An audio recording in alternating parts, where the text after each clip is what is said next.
حاضرین ذل احتشام، اللہ تبارک و تعالی کا کروڑا احسان جس خداوند قدوس نے ہم سب کو آج کے اس عظیم الشان دن میں اپنے گھر جانے کی توفیق عطا فرمائی۔ آج کے خطبہ جمعہ المبارک کا موضوع حضرت سیدنا امام ربانی مجدد الفسانی رحمہ اللہ کا تجدیدی کارنامہ۔ اس سے پہلے وہ حالات بیان کرنے ضروری ہیں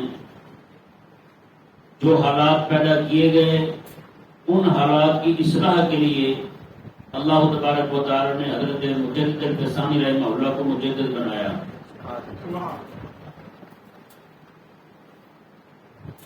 وہ یہ کہ یہ شروع دن سے چلا آ رہا ہے، جو بھی حکمران بادشاہ مسلمان ہو اور اسلام کے حق میں ہو، اسلام کے غلبے کے لیے کام کرے، اسلام کے دفاع کے لیے کام کرے، دین دشمن جتنے بھی لکھنے والے ہوں گے، دین دشمن جتنے بھی مورخ ہوں گے، تو سارے کے سارے اس کا چہرہ انتہائی بدنما بنا کے دکھائیں گے اسلام کے خدمت گزار حاکم کا۔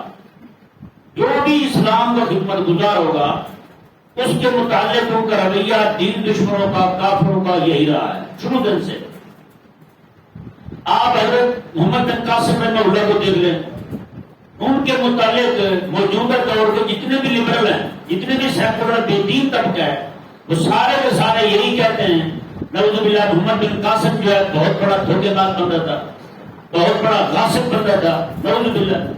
اور جتنے بھی کالے ہیں وہ بھی اس بات میں ان کی ہاں میں ہاں ملاتے ہیں، کہتے ہیں راجہ طاہر جو بدماش کا ہندو تھا، راجہ طاہر ذلیل کے پاس اہل بیت کے کچھ لوگ تھے، سید تھے، وہ جو خلفاء تھے حکمران تھے مسلمانوں کے، ان کے ظلم سے بچنے کے لیے اس کے پاس آئے اور اس نے ان کو پناہ دی ہوئی تھی، یہ راجہ طاہر نے۔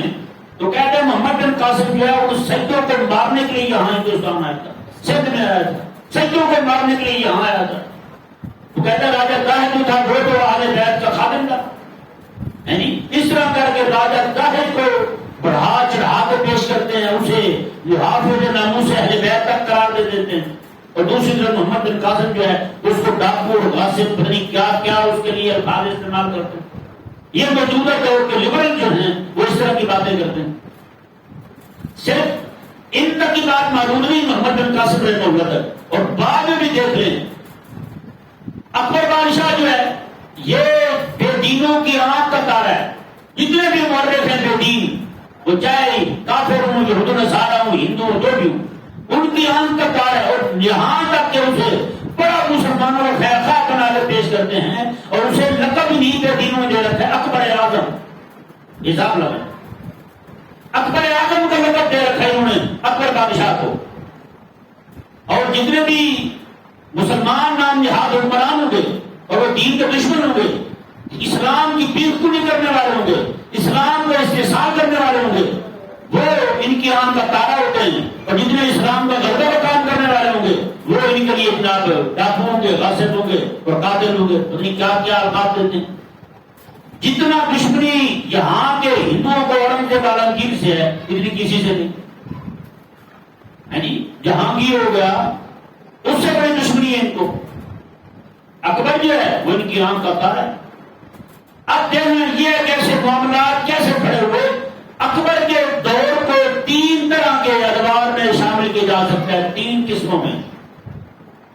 آپ یہ دیکھیں کہ اس کا والد جو ہے وہ حضرت نصیر الدین ہمایوں، محمد ہمایوں اکبر کے والد کا نام تھا، اور انتہائی دیندار بندہ، انتہائی دوست بندہ۔ آپ کی وفات کیسے ہوئی؟ بادشاہ وقت ہے جی اپنے کتب خانے میں بیٹھ کے کتابیں پڑھ رہا ہے حدیث شریف کی۔ کون؟ نصیر الدین محمد ہمایوں اکبر کا ابا، وہاں بیٹھ کے کتابیں پڑھ رہا ہے دین کی۔ روانہ ہوا نماز کے لیے کہ مغرب کا وقت ہونے والا ہے، صبح غروب ہونے والا ہے، جاؤ نماز پڑھو۔ وہاں سے جیسے یہ اوپر والی منزل پہ ان کا کتب خانہ تھا، وہاں سے نکلے اور سیڑھیوں میں آئے، کبھی سیڑھیاں طے نہیں کی درجے گزرے ہوں گے، اذان ہونے لگی مغرب کی. اب آپ بھی دیکھیں اور میں بھی دیکھوں اپنا ہمارا عمل کیا ہے. اذان کی آواز آئی نا جی، اس نے وہاں سے ایک قدم بھی آپ نے اٹھایا وہیں بیٹھ گیا. اذان کیا کرنا کون ہے؟ اکبر کا بابا کیا ہے؟ اذان کیا کرنا وہیں بیٹھ گیا. اذان ختم ہوئی، دعا پڑھنے کے بعد جب وہاں سے کھڑا ہوا نصیر الدین محمد ہمایوں رحمہ اللہ، جیسے کھڑے تھے وہاں پہ اسد اڑے، اسد جو ہے وہ پھسلتا ہے، وہیں سے نیچے گرے، لڑکتے ہوئے نیچے آئے، راستے وہیں پہ جیسے نیچے لگے سر لگا وہی فوت ہو، جہاں پر نہیں ہو سکتی. یعنی ان کے موت جو ہے حدیث کی کتابیں پڑھتے ہوئے، دین کی کتابیں پڑھتے ہوئے باہر آ رہے ہیں. اذان کے اندر میں بیٹھتے ہیں پھر کھڑے ہوتے ہیں نماز کے لیے. یا دیکھیں کہاں سے آ رہا ہے کہاں جا رہا ہے بندہ. حضور خواتین اعمال کا دار و مدار خاتمے پر ہے. یہ نہیں کہ بندہ زندگی میں پہلے 500 نفر پڑھتا تھا اور جب مرا تو سامنے میں مرا ہے اس کی پچھلی بات دیکھی جائے گی. نہ اس کا آخر دیکھا جائے گا کہ آخر اس کا کیا ہوا ہے، آخر میں کیا کرتا وہ مرا ہے. انما الاعمال بالخواتیم، خاتمے کو دیکھا جائے گا خاتمہ کس چیز پر ہوا ہے، مسجد میں مر رہا ہے سامنے میں مر رہا ہے. جن کی ساری بے کام کرتا رہا لیکن اللہ تبارک و تعالیٰ نے اسے توبہ کی توفیق دے دی. مرنے سے پہلے وہ نیکی کی راہ پہ آ گیا، موت مسجد میں ہو جاتی ہے، نمازیں پڑھتے ہوئے مسجد امام موت آ جاتی ہے بندے کو، تو اس کا خاتمہ دیکھا جائے گا، پچھلی زندگی نہیں دیکھی جائے گی اس کی. اب وہ تو اس کی زندگی ساری اسی طرح تکنے والی گزری تھی. حدیث پڑھ کے باہر آ رہے، نماز پڑھنے جا رہے، راستے میں موت آ جاتی ہے. بتائیں اس سے سوڑی موت اور کون سی ہوگی؟ یہ باپ ہے جی. اب یہ چھوٹی عمر تھی اس کو جناب باپ کی جگہ حاکم بنا دیا گیا. اب اس نے پڑھا کچھ بھی نہیں تھا. آپ حیران ہوں گے، یہ پڑھ نہیں سکتا تھا آپ پر، اب پڑھ نہیں پڑھ سکتا تھا کچھ. لکھنے میں صرف اپنے دستخط کرتا تھا، اپنا نام لکھتا تھا الٹا سیدھا. جیسے عموماً ہمارے یہاں شادی تھی، دولہے کو 2-4 دن پہلے پریکٹس کرواتے نام لکھنے کی، جو 10 وقت تک کر نکاح تھے، اور کچھ آئے نہ آئے چلو دستخط کرنے آ جائیں. یہ حال ہے ہمارے قوم کا. تو اکبر جو ہے اتنا پڑھنے درجے کا جاہل تھا، لیکن اس کی زندگی کو 3 دوروں میں 3 ادوار میں تقسیم کیا جاتا ہے.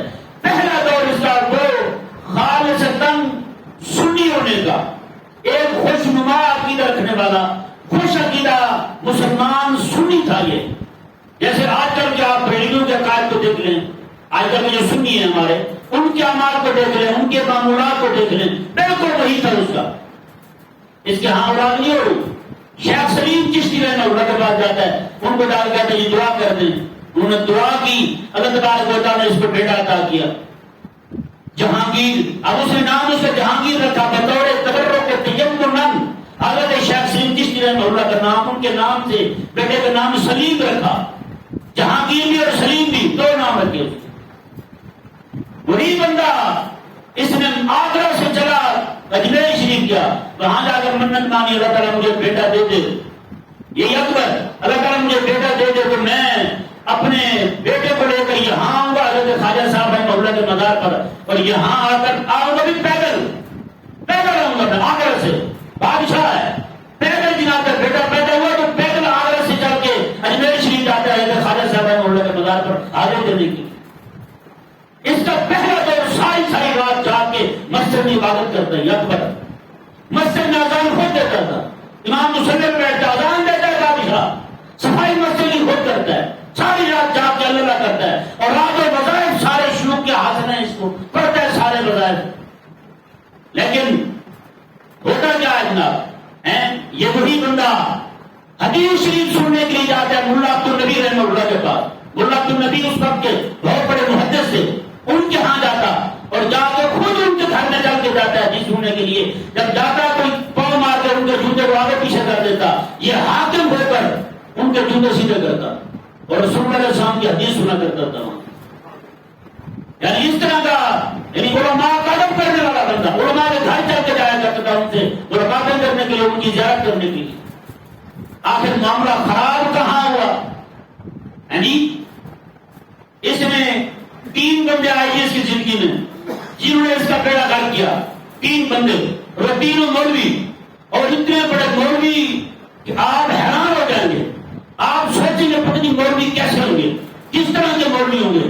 وہ مولوی ایسے تھے جیسے آج آپ کے دور میں رمضان شریف میں ٹی وی پر بیٹھ کر روزہ کھولنے سے پہلے 3-4 مسلموں کے مولویوں کو اکٹھا کر کے دھیگا مشتی دورا کشتی کروائی جاتی ہے، مولویوں کو آپس میں کٹی کرا دیا جاتا ہے، ان کو آپس میں لڑا دیا جاتا ہے، نیچے بیٹھ کے بریلی میں خوش ہو رہا، دیوبندی بھی، وہابی بھی، شیعہ بھی، واہ واہ ہمارا مولوی چھا گیا.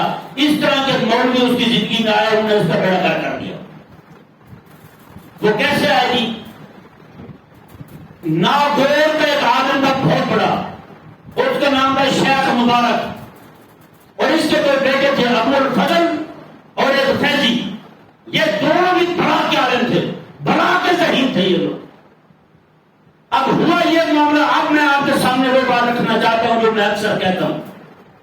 میں اکثر یہ کہتا ہوں یار ذاتی لڑائی کی خاطر دین کا نقصان نہیں کرنا چاہیے. ذاتی لڑائی ہو نا، میری دشمنی ہے کسی کے ساتھ، وہ دین کا کام کر رہا ہے، کام کرنے دے. دین کا کام میں رکاوٹ کھڑا کرنا میرے لیے بہت بڑا جرم ہے. میں دین کا کام میں رکاوٹ کھڑا نہ کروں. میری لڑائی ذاتی لڑائی ہے نا، تو بندہ کہیں درس دے رہا ہے، میں لڑائی میں آ کے اس کا درس میں کروا دوں تو میرے سے بڑا شیطان کون ہے؟ میرے سے بڑا دین کا دشمن کون ہے؟ یار یہ کام مجھے نہیں کرنا چاہیے. ذاتی لڑائیاں ذات تک رہے، ذاتی دشمنیت ذات تک رہے، اناد ہے ذاتی ذات تک رہے، دین تک اس کا اثر کیوں جائے گا؟ اب ہوا یہ کہ شیخ حضرت جو تھے ملا عبد النبی رحمہ اللہ، آپ اکبر کے بڑے قریبی تھے، اکبر کے بڑے قریبی تھے. یہ بعد میں یہ آ رہے ہیں بادشاہ کے پاس، شیخ مبارک اور اس کے دونوں بیٹے، شیخ مبارک اور اس کے دونوں بیٹے ابو الفضل اور فیضی. یہ اکبر کی زندگی میں داخل ہو گئے، اکبر کے دربار میں آ گئے، بڑے قریبی ہو گئے.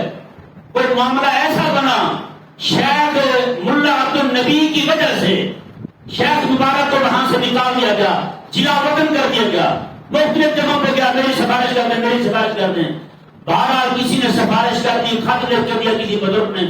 یہ شیخ مبارک جو ہے یہ واپس آتا ہے اکبر کے پاس اور آ کر اسے شکایتیں لگا لگا کے ملا عبد النبی رحمہ اللہ کو وہاں سے نکلوا دیتا ہے، ملا عبد النبی کو نکلوا دیتا ہے وہاں سے. اب یہاں اس نے انتقامی کارروائی شروع کی، بدلہ لینا شروع کیا. اب ہوا یہ کہ جہاں پہ بیٹھ کر اکبر عبادتیں کیا کرتا تھا، اسی جگہ پر اس نے علماء کے مناظرے رکھوائے، علماء کے مناظرے رکھوائے.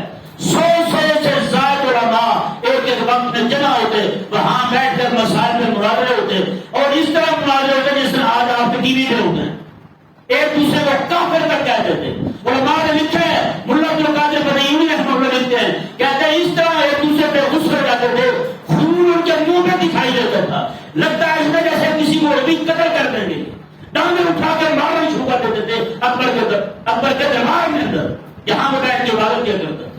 یہ معاملات اس طرح کے حالات پیدا کر دیے گئے. اب دین کے دفاع کے لیے اب یہ چونکہ اکبر بادشاہ اس نے ہندوانی عورتوں کے ساتھ نکاح کرنے شروع کر دیے تھے، بغیر نکاح کے لیا تھا، جو بھی پسند آتی اسے اپنے حرم میں داخل کر لیتا، اپنے دربار میں داخل کر لیتا اور بیویوں میں شامل کر لیتا. اب وہ اکبر جو ہے یہ مسئلہ لاتا ان کے سامنے، ہاں بھی بتائیں یہ ہندوانی عورت ہے، اس کا میرے ساتھ رہنا کیسا ہے؟ ملا عبد النبی رحمہ اللہ اور شیخ مخدوم الملک رحمہ اللہ، یہ دو بندے یہ کہتے بھی ہندوانی عورت کے ساتھ آپ کا نکاح جائز نہیں، آپ کو اس کے ساتھ رہنا جائز نہیں. اور ابو الفضل فیضی، شیخ مبارک نگوری، یہ تینوں اور ان جیسے بے دین اور لوگ بھی سارے کہتے جائز ہے، دبا کے رکھیں آپ، کوئی مسئلہ نہیں. اس پر پھر دلائل دیتے. اکبر جو آہستہ آہستہ علماء سے بدزن ہونا شروع ہوا، علماء سے بدزن ہونا شروع ہوا. اس طرح بدزن ہوا ان کی حدوں سے، ان کی لڑائیوں کو دیکھ کر، یعنی آہستہ آہستہ اتنا بدزن ہوا کہ نعوذ باللہ من ذالک اسلام کے نام سے بھی چڑھنے لگا، اسلام کے نام سے چڑھنے لگا. عربی زبان پر پابندی عائد کر دی، داڑھی پر پابندی عائد کر دی، کتابوں سے کہا کہ رسول اللہ علیہ السلام کا نام نکال دیں، اذانوں سے کہا کہ رسول اللہ علیہ السلام کا نام نکال دیں. اس طرح تو اسلام سے جڑ پیدا ہوئی. پھر اس نے اسی جگہ کے اندر علماء جو سنی تھے سب کو نکال دیا وہاں سے. پھر اب یہاں کون آنے لگے؟ اس نے وہاں پہ ہندوؤں کے پنڈتوں کو لانا شروع کیا. ہندوؤں کے پنڈت آ گئے، بدھو آ گئے، اور یہاں پہ ہندو اور سکھ آ گئے. وہاں پر سارے مذہبوں کے لوگ جو ہیں سب کو جمع کرتا نعوذ باللہ من ذالک. وہاں پہ پھر وہ اسلام پر حملے کرتے، رسول اللہ علیہ السلام کی شان میں گستاخی کرتے. یہ بدھو بن کے چپ کر کے سنتا رہتا، اس کے منہ میں زبان تک نہیں ہوتی کہ انہیں منع کرتے کہ رسول اللہ علیہ السلام کے خلاف بکواس کیوں کر رہے. اس نے دور دراز کے علاقوں سے عیسائیوں کے پادریوں کو بلوایا، پادری وہاں آ گئے، ان کی تعلیمات سے متاثر ہو کر ابو الفضل کو کہا کہ ان کی انجیل کا ترجمہ کر کے یہاں کے لوگوں کو مفت تقسیم کی جائے۔ انجیل کا ترجمہ کروایا اس اکبر نے۔ اس کے بعد ہندوؤں کی تعلیمات سے متاثر ہو کر ان کی کتابوں کا ترجمہ کروا کے صرف مختلف ممالک مختلف علاقوں کے اندر تقسیم کروائے، مختلف لوگوں کو تحائف بھیجے ہندوؤں کی کتابوں کے۔ پھر سورج کی پوجا کرنے والے، آگ کی پوجا کرنے والے، ایک ان کا پنڈت تھا ذلیل، اس نے اس کو مورتیوں کی پوجا کے آداب سکھائے، اس کو منتر سکھائے، بتوں کے لیے پڑھے جاتے ہیں، وہ ساری تعلیمات اس کو دی تاکہ ایسے ایسے آپ نے تعلیم ان بتوں کی پوجا کرنی ہے۔ اور ہم وقت گھر میں آگ جلنے لگی جس کی پوجا کی جاتی تھی، اکبر کے گھر کے اندر آگ کی پوجا کی جاتی تھی، اور اس گھر کو آگ کی رکھوالی کرنے کے لیے ڈیوٹی جیسے بندے کی لگائی گئی تھی، وہ بھی ابو الفضل تھا، اپنے وقت کا بڑا عالم۔ آپ سوچ سکتے ہیں انہی مولویوں کے جھگڑوں نے اکبر کو اسلام سے بدزن کر دیا۔ آج ایک نوجوانوں کا بہت بڑا طبقہ ہے جو اسلام سے دور ہو رہا ہے انہی مولویوں کی حرکتوں کی وجہ سے۔ انہیں یہ نہیں پتا یار، چھوٹی چھوٹی باتوں کو لے کر بیٹھے ہوئے ہیں۔ ایک جگہ پہ بندے نے مجھے مناظرے کا کلپ دکھایا کہ مناظرے کا کلپ دکھایا، ایک بندہ جو دوسرے پر اس طرح مولوی ہیں تو دوسرے فرقے کے دونوں دوسرے ہیں، ایک اپنے ہاتھ سے لانتے ڈال رہا ہے اس پر لعنت تیرے پر، دوسرے نے اپنے ٹانگ اٹھا کر پاؤں سیدھے کر کے دوسرے کا دل پہ لانا، حساب لگا کیا بنے گا؟ یہی لوگ نعوذ باللہ من ذالک اسلام سے تنفر کا سبب بن رہے، یہی لوگوں نے اکبر کو اسلام کا دشمن بنا دیا۔ یہ پوری لعنت جو ہے اسی ایک ٹبر کے حصے میں آتی ہے کہ ان تینوں نے نعوذ باللہ، یہ تینوں صبح کن سے رکھنے والے تھے۔ یہ ساری دشمنی کیوں پیدا ہوئی؟ ایک عالم کی وجہ سے۔ عالم کے ساتھ ذاتی اناد تھا، وہ ذاتی اناد نے دین کی دشمنی تک لے گیا۔ پورے ہند سے صرف 5 سے 6 سالوں کے اندر اندر اسلام کو رخصت کر دیا، اسلام کو رخصت کر دیا انہوں نے صرف 5 سے 6 سال کے اندر اندر۔ وہی اکبر جو ہے جو حدیث سننے کے لیے نگر پہنچایا کرتا تھا ملا عبد النبی رحمہ اللہ کے گھر میں، وہی بندہ آج نعوذ باللہ من ذالک عربی زبان پر پابندی کی باتیں کر رہا ہے۔ اللہ اکبر کبیرہ، یہ اس کا حال ہے۔ یہ دور اس کے، پہلا دور اس کا خالصتاً سنی ہونے کا، دوسرا دور اس کا اسلام کے دشمن بننے کا۔ اس کے بعد شیخ مبارک ناگوری نے ایک محضر نامہ لکھا۔ وہ کیا تھا؟ وہ یہ تھا، اس نے کہا کہ وہ مسائل اگر غور سے سننا آپ کہ کیا کہا تھا اس وقت شیخ مبارک ناگوری نے، اور وہی باتیں ناگوری نے کی تھی، وہی باتیں آپ کے دور میں غامدی صاحب کر رہے ہیں۔ یہ غامدی وہی باتیں کر رہا ہے، صاحب کا نام بھوک کے نکل گیا، ہاں یہ لوگ صاحب کیا انسان نہیں۔ تو اس نے محضر نامہ لکھا، اس نے کہا کہ وہ مسائل شریعہ جن میں اختلاف ہے اس میں شیخ یعنی اکبر کا کہا، اس نے حضرت کی رائے معتبر ہوگی، جو رائے حضرت دے دیں اسلام کے حکام میں وہی مانی جائے گی، وہاں پر اجماع قیاس اور کسی شے کو نہیں دیکھا جائے گا۔ وہ پھر بعد میں انہوں نے دین الہی بنایا، دین اکبر جس کو کہا جاتا ہے، یہ دین الہی ہے، یعنی اللہ کا دین یہی ہے۔ اس نے دین الہی میں کیا تھا؟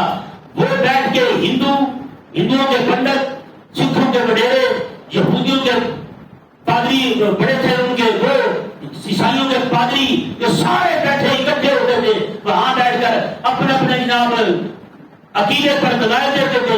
جو بھی بات کسی کی اس کی عقل میں آ جاتی، یہ کہتا ٹھیک ہے اس کو عقیدہ بنا لیا جائے، اس کو عقیدہ بنا کر نافذ کر دیا جائے۔ ابو بکر شیخ مبارک ناگوری کے محضر نامے کا یہ اثر ہوا، یہاں سے پھر پورے کا پورا نیا دین بننے جا رہا ہے، پورا نیا دین بننے جا رہا ہے۔ اب وہ جو نیا دین بنا، اس نئے دین کے خلاف حضرت سیدنا مجدد ثانی رحمہ اللہ نے اپنی جدوجہد کی۔ انشاءاللہ اگلے جمعہ کو اس کے نئے دین بنانے کے متعلق چند باتیں عرض کر کے حضرت سیدنا مجدد ثانی رضی اللہ تعالیٰ عنہ کی تبلیغی اور تجدیدی کاوشیں جو ہیں اس کے متعلق کچھ گفتگو کی جائے گی۔ اللہ تبارک و تعالی سمجھنے کی توفیق عطا فرمائے۔